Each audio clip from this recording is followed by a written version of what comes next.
क्या आप जानते हैं कि इस संपूर्ण चराचर ब्रह्मांड में एक ऐसी भी परम जागृत और कल्याणकारी तिथि आती है जिस समय साक्षात देवों के देव महादेव कैलाश पर्वत के रजत भवन में अत्यंत प्रसन्न मुद्रा में डमरू बजाते हुए अलौकिक नृत्य करते हैं। हमारे शास्त्रों में वर्णन है कि प्रदोष काल में स्वयं ब्रह्मांड के सारे देवी देवता साक्षात शिव जी की स्तुति करने के लिए कैलाश पर उपस्थित होते हैं। सोचिए, एक ऐसा अभागा मनुष्य जिसके जीवन में चारों तरफ दुखों, बीमारियों और कष्टों का वास था, उसकी निश्चल भक्ति और इस एक व्रत के प्रभाव से स्वयं कुबेर भंडारी ने उसके जीवन के अंधकार को अखंड सुख और ऐश्वर्य में बदल दिया। आज इस वीडियो के माध्यम से आप ज्येष्ठ अधिक मास के सबसे बड़े शुक्र प्रदोष व्रत की प्रामाणिक तिथि, पूजा का सबसे शुभ मुहूर्त, महादेव को प्रसन्न करने की पावन विधि और मोक्षदायिनी प्राचीन कथा श्रवण करेंगे। आज इस पावन वाणी के एक एक शब्द को बिना बढ़ाए पूरे धैर्य के साथ अंत तक अवश्य सुनिएगा, क्योंकि ये साक्षात शिव महापुराण का वो दिव्य ज्ञान है जो आपके जीवन के सारे मानसिक तनावों और संकटों को दूर करने में सहायक सिद्ध होगा। इस वीडियो को अंत तक पूरा अवश्य सुनिएगा। जय श्री राम। ओम नमः शिवाय। हमारे इस भक्ति चैनल के इस विशेष ज्ञानमयी और ओजस्वी वीडियो में आप सभी शिव भक्तों, सनातन धर्मी श्रोताओं और भोलेनाथ के चरणों में अटूट प्रीति रखने वाले हमारे इस भक्ति परिवार के सभी सौभाग्यशाली सदस्यों का हृदय से कोटि कोटि वंदन और अभिनंदन है। इस घनघोर कलयुग के आपाधापी भरे वातावरण में, जहां पर हर जीव चिंताओं में और अभावों से घिरा हुआ है, आपका अपने अत्यंत व्यस्त समय में से कुछ क्षण निकालकर इस अमर कथा की शरण में आना, ये अकाट्य प्रमाण है कि साक्षात नीलकंठ महादेव की असीम अनुकंपा आपके ऊपर हो चुकी है। आज हम पंचांग की शुद्ध मर्यादा का निर्वहन करते हुए इस पावन शुक्र प्रदोष व्रत का संपूर्ण वृत्तांत आपके समक्ष लेकर आए हैं। हमारा यह निस्वार्थ प्रयास आपके जीवन में सकारात्मकता, मानसिक शांति और बरकत का मार्ग खोलने के लिए है। आइए अपने चंचल मन को शांत करें, संसार की समस्त चिंताओं को क्षण भर के लिए विस्मृत करें, प्रभु के चरणों में अपना ध्यान लगाएं और इस अलौकिक यात्रा पर चलने से पूर्व मंगलाचरण और महादेव की वंदना की ओर प्रवृत्त हूं। नारायणं नमस्कृत्य नरं चैव नरोत्तमं देवीं सरस्वतीं व्यासं ततो जयमुदीरयेत्। इस कथा की पावन गंगा में उतरने से पूर्व हम संपूर्ण सृष्टि के विधाता साक्षात भगवान नारायण के चरणों में वंदन करते हैं। तत्पश्चात मानव जाति के सर्वश्रेष्ठ स्वरूप नर नारायण देव को प्रणाम करते हैं। बुद्धि और विवेक को सात्विक मार्ग पर ले जाने वाली मां सरस्वती जी के चरणों में श्रद्धा सुमन अर्पित करते हैं और इस अमर ज्ञान को शब्दों में पिरोने वाले महर्षि वेदव्यास जी महाराज को नमन करते हैं। इन सभी दैवीय सत्ताओं का आशीष लेकर ही हम इस विजयमयी कथा का आरंभ करते हैं। नमामि शमीशान निर्वाण रूपम विभुम व्यापकम ब्रह्म वेद स्वरूपम निजम निर्गुणम निर्विकल्पम निरीहम चिदाकाशमाकाश वाशम भजेऽहं निराकार मोंकार मूलम तुरीयम गिरा ज्ञान गोतीत मीशम गिरीशम करालम महाकाल कालम कृपालम गुणागार संसार पारम नतो अहम तुषाराद्रिशंकास गौरम गंभीरम मनोभूत कोटि प्रभाश्री शरीरम स्फुरन मौली कल्लोलिनी चारु गंगा लसद भाल बालेन्दु कंठे भुजंगा चलत कुंडलम भ्रू सुनेत्रम विशालम प्रसन्नाननम नीलकंठम दयालं मृगाधीश चर्माम्बरं मुण्डमालं प्रियं शङ्करं सर्वनाथं भजामि प्रचण्डं प्रकृष्टं प्रगल्भं परेशम् अखण्डम् अजं भानुकोटिप्रकाशं त्रयः शूलनिर्मूलनं शूलपाणिं भजेऽहं भवानी पतिं भावगम्यं कलातीत कल्याण कल्पान्तकारी सदा सज्जनानन्ददाता पुरारी चिदानंद संदोह मोहा पहारी प्रसीद प्रसीद प्रभु मन्मथारी नयावद उमानाथ पादार विंदम भजन्ति लोके परेवा नराणां न तावत् सुखं शांति संतापनाशं प्रसीद प्रभु सर्वभूतादिवासं न जानामि योगं जपं नैव पूजां न तो अहं सदा सर्वदा सम्भुतोभ्यं जराजन्म दुःखोति तातप्यमानं प्रभो पाहि आपन्न मामीश शंभु। रुद्राष्टकमिदं प्रोक्तं विप्रेण हर्तोसये ये पठन्ति नरा भक्त्या तेषां शंभुः प्रसीदति। आइए विस्तार से कथा का श्रवण करते हैं। हे दुखों को हरने वाले मोक्ष स्वरूप सर्वव्यापी और साक्षात वेद स्वरूप भगवान शिव, मैं आपके चरणों में बारंबार प्रणाम करती हूँ। हे कैलाशपति, इस मायावी संसार में आपके अतिरिक्त मेरा कोई दूसरा गति या सहारा नहीं है। हे नीलकंठ, आप ही मेरी जननी यानी माता हैं, आप ही मेरे पिता हैं, आप ही सच्चे भाई और सखा और बंधु हैं। मेरा जो कुछ भी है, यह देह, यह प्राण और यह वाणी, वो सब आपके ही पावन चरणों में समर्पित है। हर हर महादेव। मेरे प्रिय शिव भक्तों, इस वर्ष ज्येष्ठ अधिक मास के कृष्ण पक्ष का यह परम फलदायी शुक्र प्रदोष व्रत 12 जून 2026 दिन शुक्रवार को रखा जाएगा। शुक्रवार का दिन होने के कारण इसे भृगुवारा प्रदोष भी कहते हैं, जो जीवन में सुख, ऐश्वर्य और शांति की प्राप्ति के लिए अचूक माना जाता है।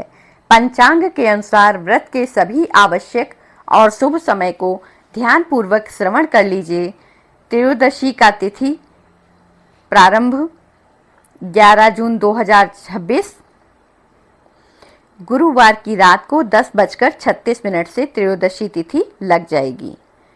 त्रयोदशी तिथि का समापन 12 जून 2026 दिन शुक्रवार की रात्रि को 8:45 पर तिथि समाप्त होगी।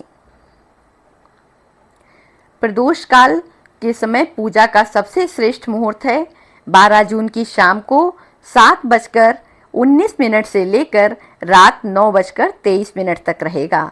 याद रखें, प्रदोष व्रत की पूजा हमेशा सूर्यास्त के समय यानी प्रदोष काल में ही की जाती है, इसलिए इस समय शिवलिंग पर जल और बेलपत्र अवश्य अर्पित करें। अगले दिन शनिवार की सुबह स्नान आदि के बाद शिव पूजा करके पारण किया जाएगा। श्री सूत जी महाराज की दिव्य और गंभीर वाणी नैमिषारण्य के शांत वातावरण में गूंज रही थी। शौनक आदि ऋषियों ने जब प्रदोष व्रत के महात्म्य को सुना तो उनके मुख पर एक अपूर्व संतोष छा गया।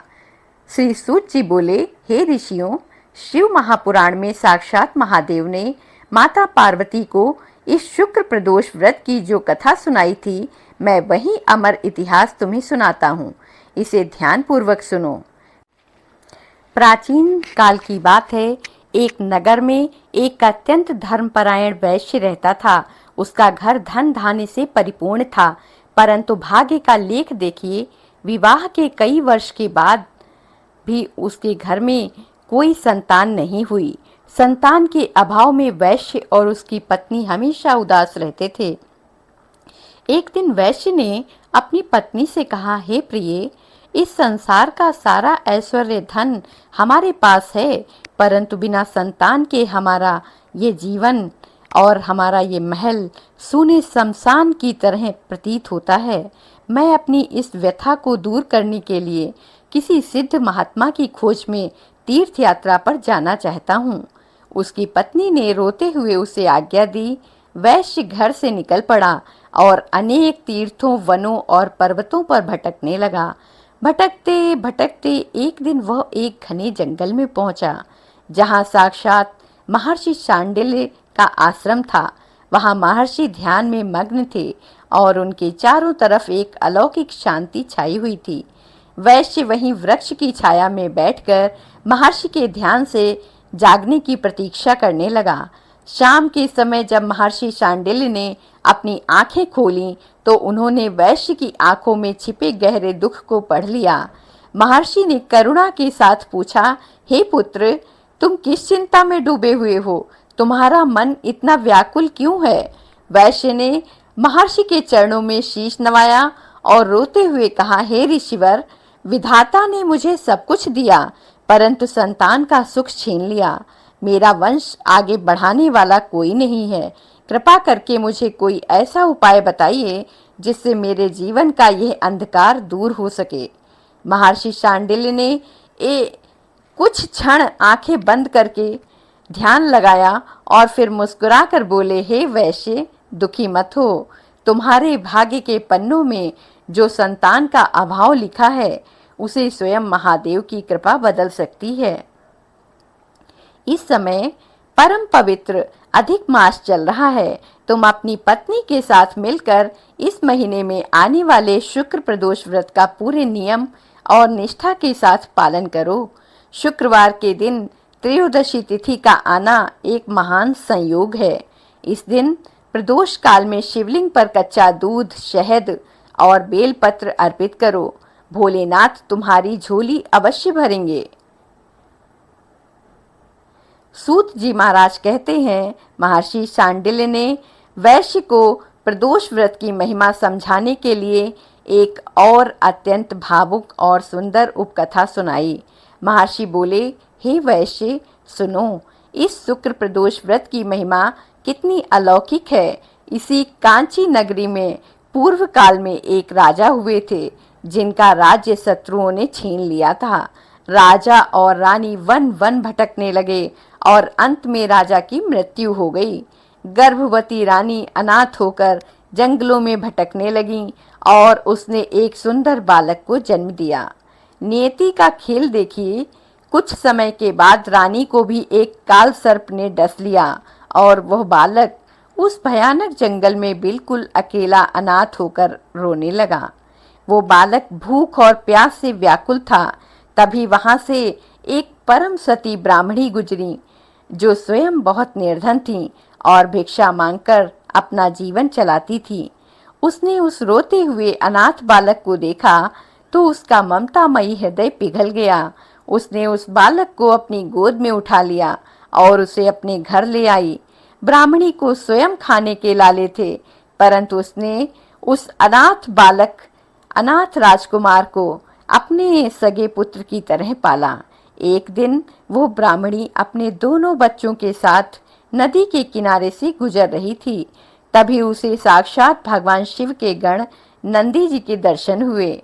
नंदी जी ने उस ब्राह्मणी की दयालुता से प्रसन्न होकर उसे गुप्त रूप से कहा, हे ब्राह्मणी, यह बालक कोई साधारण या अनाथ नहीं है, बल्कि राजा का पुत्र है। तुम इसके कल्याण के लिए आने वाले शुक्र प्रदोष का व्रत पूरे नियम से करो और प्रदोष काल में शिव मंदिर में जाकर दीपदान करो। ब्राह्मणी ने पूरी निष्ठा के साथ शुक्र प्रदोष का व्रत रखा। उसने और उस अनाथ राजकुमार ने पूरे नियम से शिव जी की पूजा की।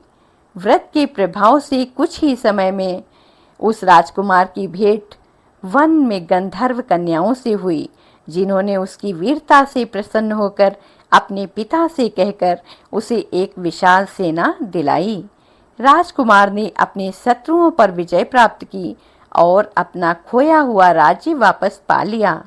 उसने उस बूढ़ी ब्राह्मणी को राजमाता का स्थान दिया और उसके कष्टों को सदा के लिए दूर कर दिया। महर्षि शांडिल्य जी बोले, हे वैश्य, जब एक अनाथ राजकुमार प्रदोष व्रत के प्रभाव से सम्राट बन सकता है तो तुम्हारी मनोकामना अवश्य पूरी होगी। वैश्य अपने घर लौटा। उसने अपनी पत्नी के साथ मिलकर शुक्र प्रदोष व्रत का कठिन व्रत रखा और प्रदोष काल में महादेव की दिव्य पूजा की।